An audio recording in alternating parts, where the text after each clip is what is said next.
ఈ 15 రోజుల కాలంలో అంగన్వాడీ వర్కర్లు, ఆయాలు, మినీ వర్కర్లు ప్రదర్శించిన అపూర్వమైనటువంటి ఐక్యత ఆంధ్ర రాష్ట్రంలో ఉన్నటువంటి వైసీపీ ప్రభుత్వాన్ని గజగజలాడించిన దాంట్లో ఏమాత్రం సందేహం లేదు. మొదట 2 రోజుల్లో ఈ ప్రభుత్వం ఏమనుకున్నదంటే అంగన్వాడీల్ని వీళ్ళ లెక్క చేయాల్సిన అవసరం ఏం లేదు, నేను సంక్షేమ పథకాలన్నీ విస్తారంగా పంపిణీ చేస్తానని కాబట్టి ప్రజలందరూ నా వెంట ఉన్నారు, ఈ అంగన్వాడీల పోరాటానికి ప్రజా మద్దతు ఉండదు కాబట్టి మనం వీళ్ళ సమ్మెని లెక్కలోకి తీసుకోవాల్సిన అవసరం ఏం లేదు, ప్రజలు ఎక్కడికక్కడ వ్యతిరేకిస్తారు కాబట్టి వీళ్ళ సమ్మెని తేలిగ్గా విచ్ఛిన్నం చేయొచ్చు, ఊపితే లేచిపోయే సమ్మిది కాబట్టి మనం పెద్ద ఆందోళన చెందాల్సిన అవసరం ఏమీ లేదు అని చెప్పి జగన్మోహన్ రెడ్డి గారు అనుకున్నారు.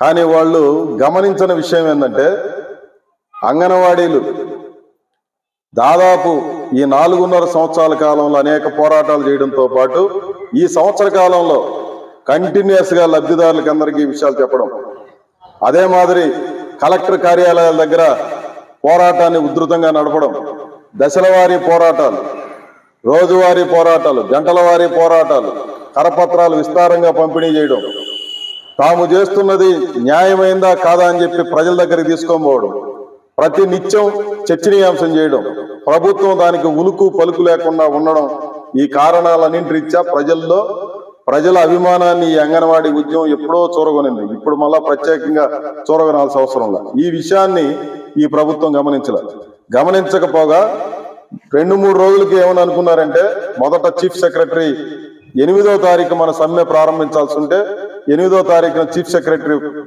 మనల్ని పిలిపించి రాష్ట్రంలో తుఫాను ఉధృతంగా వచ్చింది కాబట్టి 4 రోజులు మీరు ఆగండి, ఆ తర్వాత నేను ఈ లోపల అందరితో మాట్లాడి పరిష్కారం చేస్తానని చెప్పాడు. చెబితే ఆ సమయంలో మనమంతా కూడా చర్చించింది ఏమంటే రాష్ట్రంలో ఉన్నటువంటి ప్రజలు కష్టంలో ఉన్నారు, తుఫాను వచ్చింది, చాలా లక్షల హెక్టార్లో పంట నష్టపోయింది, రైతులు తీవ్రమైనటువంటి ఇబ్బందుల్లో ఉన్నారు, గ్రామీణ ప్రాంతాల్లో ఎక్కడ చూసినా నీళ్లతో తడిచిపోయిన పంట అంతా కూడా ఉంది, ఈ పరిస్థితుల్లో మనం సమ్మెకు పోవడం న్యాయం కాదు అని చెప్పి ప్రభుత్వం కూడా కోరుతోంది కాబట్టి మనం సమ్మెను 4 రోజులు వాయిదా వేసుకుందామని చెప్పి వాయిదా వేసుకున్నాం. అది మనకు బాగా ఉపయోగపడింది. ప్రభుత్వం పిలిచి సమ్మె వాయిదా వేసుకోండి అని కోరినప్పుడు వీళ్ళు ప్రజల కష్టాన్ని దృష్టిలో పెట్టుకొని అంగన్వాడీలు సమ్మెను వాయిదా వేసుకున్నారని చెప్పి ఈ 4 రోజులు ఏమన్నా చర్చించారా ఏంటంటే ఏమీ మాట్లాడుకోకపోగా 11వ తారీఖు నుంచి మనం సమ్మెలోకి పోవాలని చెప్పి అనుకుంటా ఉంటే మళ్ళీ 10వ తారీఖుని పిలిపించి మీరు ఒకటి ఆలోచించండి, మేము జీతం పెంచలేం, మీకు అదే మాదిరి డబ్బుతో కూడిన డిమాండ్లు ఏమున్నాయో, ఆర్థిక సంబంధమైన విషయాలు ఏమున్నాయో వాటన్నిటినీ మేము పరిష్కారం చేయలేము, మిగిలిన అంశాలు ఉన్నాయి చూడండి వాటన్నిటినీ మేము తప్పనిసరిగా పరిష్కారం చేస్తాం, మీరు ఆలోచించి సమ్మెను విరమించండి అని చెప్పి జవహర్ రెడ్డి గారు కోరినారు. ఏం సార్ మీరు డబ్బు తప్ప మిగిలిన విషయాలు మాట్లాడండి అని అంటే నువ్వు ఏమీ అడగబాక నిన్ను పెద్ద దేవుడిని చూసుకున్నట్టు చూసుకుంటానని చెప్పి దేవుడి దగ్గర ప్రసాదం ఎట్టయితే పెడతారో దేవుడు ఏమి తినడు కదా, మళ్ళా మనమే తినేది. ఆ మాదిరి అంగన్వాడీలకి మీరు డబ్బులు తప్ప ఆహారం తప్ప మిగిలిన విషయాలన్నింటినీ మేము పరిష్కారం చేస్తామనంటే ఈ రోజు పెరిగిన ధరలు ఎట్లున్నాయి, పరిస్థితులు ఎట్లా ఉన్నాయి కాబట్టి ఎట్టి పరిస్థితుల్లో మీరు జీతం పెంచితే తప్ప మేము ఈ పోరాటాన్ని విరమించే ప్రశ్నే లేదని చెప్పి ఏకోన్ముఖంగా మనం చెప్పి వీధుల్లోకి రావడం అనేది చెప్పింది. 11వ తారీఖున ఈ రాష్ట్రంలో దాదాపు 56,000 సెంటర్లు ఉంటే 56,000 సెంటర్లో ఆంధ్ర రాష్ట్ర చరిత్రలో ఎప్పుడూ లేనట్టుగా మొత్తం మూతపడిపోయి అంగన్వాడీలందరూ వీధుల్లోకి వచ్చిన చారిత్రాత్మకమైనటువంటి ఘటన ఆంధ్ర రాష్ట్రంలో ఈ నెలలోనే జరిగింది. అప్పుడు కానీ ఈ ప్రభుత్వానికి ఉలిక్కి పడలేదు, మేమేదో అనుకున్నాము ఇంకేదో అయిందని చెప్పి అనుకున్నారు. ఒక్కసారిగా వైసీపీ నాయకులకి అందరికీ చెప్పారు, ఎమ్మెల్యేలకి అందరికీ చెప్పి మీరు ఈ సమ్మెను ఎట్లయినా సరే విచ్ఛిన్నం చేయండి అని చెప్పి తీవ్రమైనటువంటి ప్రయత్నాన్ని ఈ ప్రభుత్వం ప్రారంభించింది. సమ్మెను విచ్ఛిన్నం చేయడం అంటే వాలంటీర్ల ద్వారానో లేకపోతే ఇంకోటో అని చెప్పి రకరకాల ప్రయత్నాలు చేశారు. మీకు గుర్తుండే ఉంటుంది, బొబ్బిలి ఎమ్మెల్యే అప్పలనాయుడు అనుకుంటా ఆయన పేరు, ఆ అప్పలనాయుడు వీళ్ళకి ఒళ్ళు కొవ్వెక్కి వీధుల్లోకి వచ్చి చేస్తున్నారని చెప్పి బొబ్బిలి ఎమ్మెల్యే మాట్లాడినాడు. కోడూరు ఎమ్మెల్యే అయితే నేను అదే రోజు నెక్స్ట్ డే అక్కడే కోడూరులోనే ఉన్నా. కోడూరు ఎమ్మెల్యే అయితే నేరుగా ఇట్లాంటి మన శిబిరం మనోళ్ళు పెట్టుకొని ఉంటే నేరుగా వచ్చి శిబిరం దగ్గరికి వచ్చి మీరు ఇక్కడి నుంచి లేచిపోతారా లేకపోతే పోలీసులను పెట్టి మిమ్మల్ని అందరిని అరెస్ట్ చేసేయమంటారా, ముందు పెరిగేయండి అంటే వాళ్ళ వెనకాల వచ్చినటువంటి కార్యకర్తలందరూ ఎమ్మెల్యే సమక్షంలో టెంటును పెరికేసి మన అంగన్వాడీ వాళ్ళందరినీ తరుముకున్నారు. తరుముకుంటే రెండో రోజు మొదటి రోజు ఒక 200 మంది ఉన్నారు అంగన్వాడీలు కోడూరులో. ఈ ఎమ్మెల్యే భయానికి అందరూ వెళ్ళిపోయినారని చెప్పి అనుకుని ఇంకెవరు రారులేని అనుకున్నారు. పోలీసులు కూడా వచ్చి భయపెట్టినారు. ఎస్ఐ కానిస్టేబుల్ అందరూ పెద్ద గుంపు వచ్చి మీరు ఇక్కడ ఉండడానికి వీలే లేదు, టెంట్ వేయడానికి వీల్లేదని చెప్పి కోడూరులో చెప్తే మొదటి రోజు 200 మంది ఉన్నారు అంగన్వాడీలో. రెండో రోజు 500 మంది వచ్చారు. ఎవడు వస్తాడో రండిరా, ఏ ఎమ్మెల్యే వస్తాడో, ఏ ఎంపీపీ వస్తాడో, ఏ వైసీపీ నాయకుడు వస్తాడో మేము మాతో తేల్చుకుందాం రండి అనేటప్పటికి భయపడిపోయి ఎమ్మెల్యే లేరు, పోలీసులు లేరు, వైసీపీ నాయకులు లేరు, తాగుబోతులు లేరు, రౌడీలు లేరు, ఒక్కళ్ళు లేడు. ఆ రెండో రోజు నేను పోయిన అక్కడికి. ఏమమ్మా భయపడినారంటే ఎవడో ఏ ఎమ్మెల్యే రమ్మనండి సార్ వాడి కథ చూస్తామని చెప్పి చెప్పారు. అంతటి పట్టుదల కోడూరు ఎమ్మెల్యే ఏమనుకున్నాడంటే ఏముంది బెదిరిస్తే వెళ్ళిపోతారు ఇళ్ళకని అనుకున్నాడు. కానీ చివరికి ఏమైందనంటే ఈ ఎమ్మెల్యేలందరూ నా మీద పగబడితే రేపొద్దున నేను కోడూరులో ఎమ్మెల్యేగా గెలిచే అవకాశం ఉందా అన్నంతగా భయపెట్టేశారు మన వాళ్ళ కోడూరులో. ఇది ఇక్కడే కాదు, యావత్ ఆంధ్ర రాష్ట్రం ఉన్నటువంటి మొత్తం ప్రజాప్రతినిధులు అంగన్వాడీలతో ఎందుకు పెట్టుకున్నాడు ఈ జగన్మోహన్ రెడ్డి అన్నట్టుగా ఈ 15 రోజుల కాలంలో జరిగినటువంటి పోరాటం ఒక మంచి వాతావరణాన్ని సృష్టించింది. ఈయన ఏమనుకున్నాడంటే మామూలుగానే వాలంటీర్లు పెట్టి అందరిని భయపెడతా ఉంటాడు జగన్మోహన్ రెడ్డి. ప్రతిదానికి వాలంటీర్లు, సచివాలయ సిబ్బంది వీళ్ళు ఉన్నారు, మేమేమైనా చేసుకుంటాం అని అనుకుంటా ఒక మొండి తెగువతో చేస్తా ఉంటాడు జగన్మోహన్ రెడ్డి. అంగన్వాడీల విషయంలో కూడా అదే పారుతుందని అనుకున్నాడు. ఈ పాచికి పారుతుంది, నాకేముంది వాలంటీర్ల వ్యవస్థ ఉంది కదా, అదే మాదిరి సచివాలయ సిబ్బంది ఉన్నారు కదా, నేను ఏమైనా చేస్తానని చెప్పని మీరు గౌరవంగా పోయి సెంటర్లు తెరుస్తారా, సరే లేదంటే మీ స్థానంలో నేను ఈ వాలంటీర్లను పెట్టి నడిపిస్తాను అని చెప్పి ఈ ప్రభుత్వం ప్రకటించింది. అప్పటికి చలనం వచ్చేస్తుంది, అందరూ పరుగులు తీస్తా వచ్చి సెంటర్ల దగ్గరికి వస్తారు అని చెప్పి అనుకున్నారు. సెంటర్లు తీయడానికి పలుగులు, పార్లు, రాళ్లు, రప్పలు ఎత్తుకొని పోయి కొట్టే కార్యక్రమాన్ని ప్రారంభించారు. కొడితే ఏమన్నా వీళ్ళు టెంట్ల నుంచి పరిగెత్తారని అనుకున్నారు. కొట్టి తలుపులు కూడా తీశారు. కొన్ని చోట్ల తీశారు, కొన్ని చోట్ల అది కూడా చేయలేకపోయాను. లబ్ధిదారులు అడ్డుకున్నారు. కొంచెం రౌడీ అంగన్వాడీలు మనోళ్ళు ఉంటే తలుపులు జోలికే పోలేదు. అట్లాంటివి కూడా చాలా జరిగినాయి. మొత్తం మీద సారాంశం ఏంటంటే అన్ని చోట్ల తెరవడం కోసం ప్రయత్నం చేశారు. ఇన్ని 15 రోజులుగా ప్రభుత్వం తెరవాలని ప్రయత్నం చేస్తా ఉన్నా 100% తెరవాల. ఈ రోజుకి అది ఈ ప్రభుత్వం యొక్క ఫెయిల్యూర్.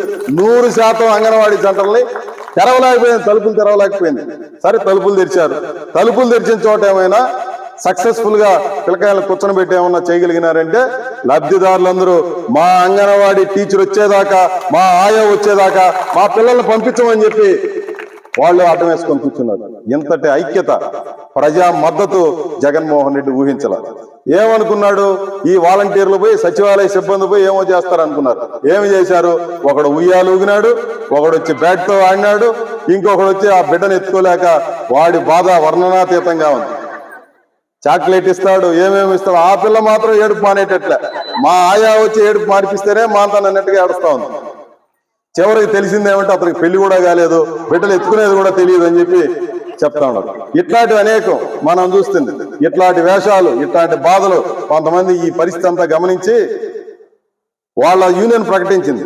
అంగన్వాడీల ఉద్యోగం మేము చేయలేము, అంగన్వాడీల ఉద్యోగం వాళ్లే చేసుకొని మేము నమస్కారం అని చెప్పి ప్రభుత్వానికి లేఖ రాశారు. ఈ పోరాటం వల్ల నిన్నటిదాకా వాలంటీర్లు ఏమి చేయాలో దిక్కుదేలినటువంటి స్థితిలో ఉన్నారు. మొన్న ప్రభుత్వం తరఫున ఆయన చెల్లుబోయిన వేణుగోపాలకృష్ణ అని చెప్పి ఒక ఆయన పౌర సరఫరాల శాఖ మంత్రి, ఆయన వాలంటీర్లకు అందరికీ 750 రూపాయలు పెంచుతాను అని చెప్పి తేనె తుట్టిని గదిపినాడు. ఆయన గమ్మున ఉండిపోయినా సరిపోయేది. 750 మాట ఎత్తకుండా అంగన్వాడీలు పోరాటం చేస్తాంటే 750 అన్నాడు. మాకు 18,000 కావాలని చెప్పి లేచారు వాలంటీర్లు అందరూ కూడా. లేయడం అంటే వాళ్ళు ఏం మామూలుగా లేయడంలా, మేము కూడా అంగన్వాడీల మాదిరి పోరాటం చేస్తామని చెప్పి చెప్తున్నారు వాలంటీర్. ఇప్పుడు చిత్తూరు జిల్లాలో నోటీస్ ఇచ్చారు, కృష్ణా జిల్లాలో నోటీస్ ఇచ్చారు, అనంతపురం జిల్లాలో నోటీస్ ఇచ్చారు. తాము పెంచి పోషించి పెద్ద చేశామనుకున్నటువంటి వాలంటీర్లే ఈ ప్రభుత్వాన్ని కుప్ప కూల్చేటట్టుగా తయారైపోయారు అంగన్వాడీల యొక్క పోరాట ఫలితంగా. ఇదొకటే కాదు, ఈ రోజు నుంచి మున్సిపాలిటీ కార్మికులందరూ సమ్మెకి దిగినారు.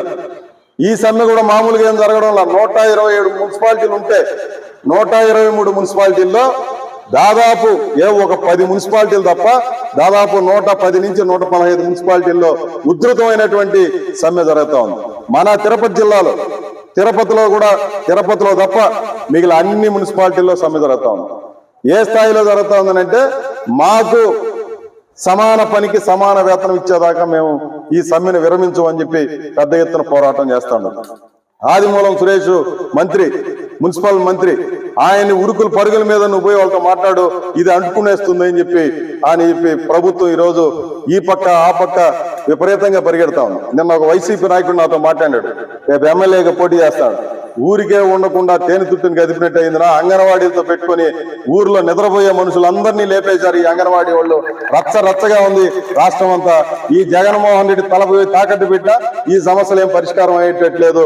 ఏదో మౌనంగా మాట్లాడి అంగన్వాడీ వాళ్ళకి జీతాలు పెంచేసి ఉంటే ఏ గొడవ లేకుండా పోయేది. ప్రతి ఒక్కరు పిలిచి రచ్చబెట్టుకుంటాడు, మాతో సమాధానం చెప్పే పరిస్థితి లేదు అని అనుకున్నారు. నిన్నటిదాకా పోలీసులు కాపాడుతూ ఉన్నారు, రౌడీలు కాపాడుతూ ఉన్నారు, వైసీపీ వాళ్ళందరూ ఇట్ట పెట్టుకొని తిరుగుతూ ఉన్నారు. అంతా కూడా మేమే అధికారంలోకి వస్తామన్నట్టుగా తిరుగుతూ ఉన్నారు. ఎప్పుడైతే అంగన్వాడీలు వీధుల్లోకి వచ్చారో మా ప్రభుత్వం మళ్ళీ వస్తుందా రాదా అన్నంత భయానికి ఈరోజు అయిపోయినటువంటి పరిస్థితి వచ్చింది. అందుకనే మనం చెప్తా ఉన్నాం, ప్రభుత్వాలు అనంటే చంద్రబాబు నాయుడు అయినా లేదనంటే జగన్మోహన్ రెడ్డి అయినా ఇంకొక ఆయనైనా ఇంక ఏ పార్టీ అయినా ఈ రోజున జరుగుతున్నది ఏమంటే ఎవడు అధికారంలో ఉంటేవాడు అవకాశవాదంతో ప్రవర్తిస్తూ ఉన్నాడు. ఎన్నికల ముందు ఒక మాట, ఎన్నికల తర్వాత ఒక మాట. కుర్చీ మీద కూర్చుంటే ఒక మాట, కుర్చీ కింద కూర్చుంటే ఇంకొక మాట. కుర్చీలో ఉండేటప్పుడు తమకు ఏమి పట్టించుకోనట్టుగా, కుర్చీలో లేనప్పుడు మనం అంతా ఎక్కడ లేని బంధువులైనట్టుగా వ్యవహరిస్తున్నటువంటి తీరు చాలా దుర్మార్గంగా ఉంది. ఇప్పుడు తెలుగుదేశం వాళ్ళకి ఎక్కడ లేని ప్రేమ మన మీదకి వచ్చేస్తా ఉంది. వాళ్ళు టెంట్లు వేస్తారు, అన్నం పెడతారు, నీళ్లు ఇస్తారు. ఏం మనం ఏమారుంటే మనకు పౌడర్ గీటర్ కొట్టి బొట్టు పెట్టి అమ్మా బాగా కూర్చోండి అమ్మా, బాగా పోరాటం చేయండి అమ్మా అని చెప్పి తెలుగుదేశం వాళ్ళు చెప్తా ఉన్నారు. వీళ్ళు అధికారంలో ఉండేటప్పుడు అదే మాదిరి వైసీపీ వాళ్ళు రోజా నిలిచేది కాదు. ఎక్కడ నగిరిలో రాష్ట్రం అంతా గజ్జిగట్టి తిరిగిందామె. అంగన్వాడీల ఐక్యత వర్ధిల్లాలని 100 సార్లు అని ఉంటుంది ఆమె. ఆ అంగన్వాడీల గురించి ఇప్పుడు రోజాకి ఎందుకు గుర్తురాలో మనకు అర్థం. ఎందుకంటే అధికారంలో ఉండేటప్పుడు అంగన్వాడీలు ఎవరికి గుర్తురాల, ప్రతిపక్షంలో ఉంటే ఊగిపోతా ఉంటారు అనమాట. ఇప్పుడు మనం అనేది ఏమంటే అది ఎవరైనప్పటికీ ఒకటి దృష్టిలో పెట్టుకోవాలా, ఎవడు అధికారంలో ఉంటే వాడు ఒకే రకమైన విధానాలు అనుసరిస్తూ ఉన్నారు. కాబట్టి మనకు మనుషులను బట్టి జెండాలను బట్టి కాదు, విధానాల ఆధారంగా చూడాలి. ప్రత్యామ్నాయ విధానాలని ఎవడైతే ఇప్పుడు అనుసరిస్తున్నటువంటి పద్ధతులకు భిన్నమైన పద్ధతులు ఎవరైతే అనుసరిస్తారో వాళ్ళని మనం సమర్థించాలి, వాళ్ళని గౌరవించాలి, వాళ్ళకి సపోర్ట్ గా మనం ఉండాల్సినటువంటి అవసరం ఉంది. ఒకటి మీరు దృష్టిలో పెట్టుకోండి, మనం ఎవరు ఎమ్మెల్యేలు లేం, ఎంపీలు లేం, పెద్ద పదవుల్లో లేం. కానీ ఏ కోశాన వెంట్రుక వాసంతా రాజీ లేకుండా పోరాడుతున్నది ఒకే ఒకటి, అది ఎర్రజెండా. ఆ ఎర్రజెండా బలపడిన రోజునే మన సమస్యలన్నీ పరిష్కారం అవుతాయి, మనం అనుకున్నది సాధించడానికి వీలవుతుంది. ఏముందులే మహిళలు అని చెప్పి అనుకున్నారు చాలా మంది. మన చిత్తూరు పక్కనే ఉన్నటువంటి చిత్తూరు జిల్లాలో కొన్ని మండలాల్లో అయితే వీళ్ళు మన అంగన్వాడీ టీచర్లు అయినా ఆయాలైనా వీళ్ళు కూడా మనుషులే కదా. వీళ్ళు కూడా రాజకీయ పార్టీలు అంటే గౌరవమో అభిమానమో లేదంటే మొహమాటాలో లేకపోతే ఏదో రకరకాలుగా ఉంటాయి. కొంతమంది మనోళ్ళు కూడా గ్రామాల మీద పెత్తనం చేసే వాళ్ళు ఉంటారు. మనోళ్ళు చేసినా చేయకపోయినా మన భర్తలో బిడ్డలో లేకపోతే తల్లిదండ్రులు మన బంధువులో ఎవరో ఒకరు ఉంటారు. ఇట్లా చిత్తూరులో కూడా ఇదే రకమైనటువంటి చర్చ జరిగింది. ఏం జరిగిందని అంటే అక్కడ ఉన్నటువంటి వైసీపీ నాయకులు అధికారంలో ఉండేవాళ్ళు ఏమో భర్త లేకపోతే ఎవరన్నా బంధువులు వీళ్ళ వాళ్ళు రాజకీయాల్లో ఉంటే వాళ్ళని పిలిపించి ఏమయ్యా మీ కూతురు లేచి ఆడుతా ఉంది, అంగన్వాడీలు మొత్తం నా కంట్రోల్లో ఉన్నారని చెప్పి చెప్తా ఉంది, ఎట్టి పరిస్థితుల్లో ఆమెతో చెప్పి సమ్మెను విరమింపజేయాలా అని చెప్పి ఒత్తిడి చేశారు. ఒత్తిడి చేస్తే రకరకాల కారణాలు వాళ్ళకి. ఇక్కడ మాదిరి సిఐటియు బలంగా ఉన్నటువంటి ఏరియాలు అయితే రారా చూసుకుందామని చెప్పి మనోళ్ళే తొడలు కొడతాడు. ఆ పరిస్థితి కాదు అక్కడ సిఐటియు బలహీనంగా ఉంది, సిఐటియు వేరే నాయకులు లేరు. వీళ్ళు అంగన్వాడీగా ఉన్నా సరే అక్కడ మొగుళ్ళు పెత్తనమో లేదంటే ఇంకొకళ్ళ పెత్తనమో లేదా బంధువుల పెత్తనమో ఇట్లాంటి పరిస్థితి ఉన్నప్పుడు వాళ్ళు తట్టుకోలేక మీ ఇష్టం అని చెప్పి చేతులు ఎత్తేసిన దగ్గర కొన్ని చోట్ల సెంటర్లు తీయడం కోసం ప్రయత్నం జరిగింది. సెంటర్లు తీయడానికి ప్రయత్నం చేస్తే ఆహా మేము చూడు బెదిరించి వీళ్ళ దగ్గర సెంట్రల్ ఇచ్చేసినామని చెప్పి వైసీపీ నాయకులు అని అనుకున్నారు. కానీ వీళ్ళు పోయి బేగాలు ఎత్తుకొని పోయి తలుపు తీసి లబ్ధిదారులందరూ రండి మేము తీసినాము, ఈ రోజు నుంచి సెంటర్ నడుస్తుందని అంటే లబ్ధిదారులు వచ్చారు. బుద్ధుందా లేదా?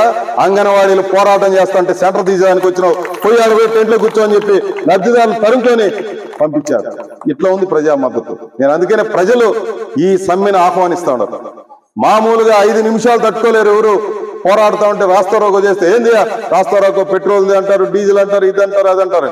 అంగన్వాడీలు గంటల తరబడి ఆంధ్ర రాష్ట్రంలో రాస్తారోకోలు చేసి ట్రాఫిక్ ను దిగ్బంధనం చేసిన ప్రజలు మౌనంగా భరించారు తప్ప వీళ్ళు చేసే తప్పు అని చెప్పి ఎక్కడా మాట్లాడారు. అట్లాంటి ఒక అపూర్వమైనటువంటి స్పందన ప్రజల నుంచి ట్రెమెండస్ రిజల్ట్ ఈ రోజు వస్తున్నటువంటి. అందుకనే ఈ ప్రభుత్వం 3 మంత్రులను పంపించింది, చీఫ్ సెక్రటరీని పంపించింది. వీళ్ళు కాకుండా సజ్జల రామకృష్ణారెడ్డి కూడా పంపించారు. వీళ్ళంతా చంద్రబాబు నాయుడు అంటే లెక్కల, ప్రతిపక్షం అంటే లెక్కల, ఎవడైనా లెక్కల. అంగన్వాడీలు కూడా అదే అనుకున్నారు. అంగన్వాడీలు అంటే లెక్క ఉంటుంది. ముఖ్యమంత్రి దగ్గర నుంచి మంత్రుల దగ్గర నుంచి అందరూ కూడా ఎప్పుడెప్పుడు టెంట్ ఎత్తేస్తారా, ఎప్పుడెప్పుడు ఇలా సమస్య పరిష్కారం అవుతుందని చెప్పి అందరూ ఆలోచిస్తున్నటువంటి పరిస్థితి వచ్చింది. అందుకనే 3 సార్లు చర్చలు అయిపోయినాయి. ఈ రోజు సాయంత్రం మళ్ళా కూర్చుంటాడు చర్చ. ఏమి చర్చ? జీతం పెంచకుండా తప్పించుకునేదానికి ప్రభుత్వానికి అవకాశమే లేదనే విషయం మనకందరికీ అర్థమైపోయింది. వీళ్ళ బలహీనత కూడా బాగా అర్థమైపోయింది. కాబట్టి ఈ పోరాటం సమస్య పరిష్కారం అయ్యేదాకా సాగుతుంది. ఏమాత్రం సందేహం లేదు, వెనక్కు తగ్గేది లేదని చెప్పి అంగన్వాడీలు చేస్తున్నటువంటి పోరాటం తప్పనిసరిగా మనది సక్సెస్ అవుతుంది. జీతాలు సాధించి తీరుతాం. మీరు చేస్తున్నటువంటి పోరాటం మీరు సాధించేది కాదు. ఇప్పుడు ఏ పరిస్థితి అయిపోయిందంటే అంగన్వాడీలు జీతం పెంచినా కష్టమే, పెంచకపోయినా కష్టమే. పెంచకపోతే ఒక రకమైన సమస్య, పెంచితే ఇంకొక రకమైన సమస్య. పెంచకపోతే ఏం సమస్య? మీతో సమస్య. మీరేమైనా వదిలేట్టున్నారా? 15 రోజులు కాదు, 150 రోజులైనా ఈ గవర్నమెంట్ పోయేదాకా కూడా మీరేమి వదిలేటట్టుగా ఏమి లేదు. ఆ వాతావరణం వచ్చేసింది. ఎవరు ఒప్పుకోవడంలే. ఎక్కడ పోయి అడిగినా ఏమమ్మా 15 రోజులు అయింది కదా, ఏం పర్వాలేదంటే ఇప్పుడే బాగుంది, ఆ యాప్లు లేవు, ఆ దరిద్రం లేదు, ఏ రిజిస్ట్రేషన్ లేవు, ఫోన్లు ఎత్తుకునేది లేదు, టెన్షన్ లేదు, ప్రశాంతం కూడా పాట పాడుకుంటున్నాం, మేమంతా కూడా జాలీగా ఇక్కడ ఉన్నాము. ఇప్పుడు మనుషుల్లాగా ఉన్నాం, అప్పుడు యంత్రాల్లాగా మాదిరి ఉండేవాళ్ళు అని చెప్పి అంగన్వాడీలంతా చెప్తాను. కాబట్టి ఏదో 15 రోజులు మనం సమ్మె చేసినాం కాబట్టి డిస్టర్బెన్స్ వచ్చేసిందని చెప్పి అనుకోవడం లేదు. కాబట్టి ఈ పోరాటం ఆగేటట్టుగా లేదు. కాబట్టి జీతం పెంచాలి. జీతం పెంచితే వచ్చే సమస్య ఏంది? వీళ్ళు ఒకరిగా జీతం పెంచాల్సింది, వరుసగా టికెట్లు తీసుకొని నిలబడుకున్నారు. అంగన్వాడీ వాళ్ళు ఎత్తితే వచ్చి కూర్చోవడానికి టెంట్లు లేదు, లేదా మీరు కూడా కొంచెం సర్దుకోండమ్మా మేము కూర్చుంటాం పక్కన అనేంత వాతావరణం వచ్చేసింది రాష్ట్రంలో. ఎస్ఎస్ఏలందరూ కూడా సమ్మె స్టార్ట్ చేశారు. ఎక్కడ చూసినా రచ్చరచ్చగా ఉంది రాష్ట్రం అంతా కూడా. ఎస్ఎస్ఏలు వాళ్ళు ప్రిన్సిపల్స్ గా పనిచేసేవాళ్ళు, టీచర్లుగా పనిచేసేవాళ్ళు, అన్ని రకాల స్వీపర్ దగ్గర నుంచి ప్రిన్సిపల్ దాకా అంగన్వాడీ పోరాటం తర్వాత వీధుల్లోకి వచ్చింది సమగ్ర శిక్ష అభియాన్. ఉద్యోగులందరూ కూడా మీలాగే పోరాటంలో ఈ రోజు ఉన్నారు. వాళ్ళు లేకపోతే జగనన్న విద్యా పథకం లేదు, జగనన్న విద్యాదానం లేదు, విదేశాలకి విద్యా పథకం లేదు, ఏ పథకం కూడా విద్యాశాఖలో అమలయ్యే పరిస్థితులే. ఈ మధ్యలో విద్యాశాఖ అధికారులు వాళ్ళు లేకపోతే మా ఎంఈఓ ఆఫీసులు కూడా పనిచేసే పరిస్థితి లేదు సార్ అని చెప్పి చెప్తాను. ఇట్లాంటి ఒక క్లిష్టమైన పరిస్థితులు ఏర్పడిపోయి కూడా ఎత్తితే ఈ ప్రభుత్వం ఆశుతులుకోవాల్సిందే అయిపోయింది కథ అని చెప్పేసి గ్రామాల్లో పట్టణాల్లో ఎక్కడ చూసినా వాళ్ళ ప్రభావం పెద్ద ఎత్తున ఉంది. ఇంకా మున్సిపాలిటీ వాళ్ళు కూడా ఎత్తినారు జెండా. ఈ రోజు నుంచి ఎత్తినారంటే కాలువలు బాగలా, ఇంకా రోడ్లు బాగలా, ఊరంతా బాగలాక కంపు కంపు అయిపోతుంది. అది ఇంకా పెద్ద సమస్యగా ఉంది. ఇప్పుడు ఈ రోజు సాయంత్రం ఏం చర్చ చేయబో ఈ రోజు సమస్య ఏమవుతుందనంటే, అయ్యా నమస్కారం, వీళ్ళంత తొందరగా జీతం పెంచేస్తే వీళ్ళకి పుణ్యకాలం అంతో ఇంతో ఉంటుంది. ఇంకొంచెం లేట్ చేశారనుకో, వాలంటీర్లు వచ్చా, మళ్ళీ సచివాలయం వచ్చా, మళ్ళీ టీచర్లు వచ్చా, ఇంకా జనం కూడా తరుక్కొని ఎన్నికలకు ముందే రాజీనామా చేసి దండం పెట్టి నమస్కారం నేను ఈ రాష్ట్రాన్ని ఏమి చేయలేను అని చేతులు ఎత్తేయాల్సిన పరిస్థితి ఏర్పడేటట్టుగా ఉందనే విషయాన్ని అర్థం చేసుకోవాలి ఈ ప్రభుత్వం అంతా. అందుకనే ఈ సమస్యలన్నిటి కూడా సక్రమంగా అర్థం చేసుకొని సమస్య పరిష్కారానికి తోడ్పడాలని చెప్పి మనం చెప్తున్నాం. ఈ రోజు సాయంత్రం చర్చలు ఉన్నాయి.